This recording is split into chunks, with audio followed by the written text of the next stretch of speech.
तो देखिए गाइस, अपने पास रोड रोलर है, जेसीबी है, ट्रैक्टर है, ये अपनी कार भी आ गई है यहीं पे। अब अपन इसको अपने फ्लाईओवर पे चला के दिखाएंगे। देखिए स्विमिंग पूल में पानी भर दिया है अपन ने। अभी अपना रोड रोलर आगे जाने की कतार पे आ गया है।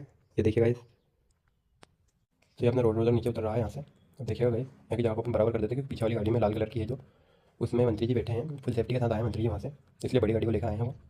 अब कोई दिक्कत नहीं होनी चाहिए। उतर गया अपना रोड रोलर जगह को बराबर करके। अब जेसीबी आगे की ओर बढ़ रही है।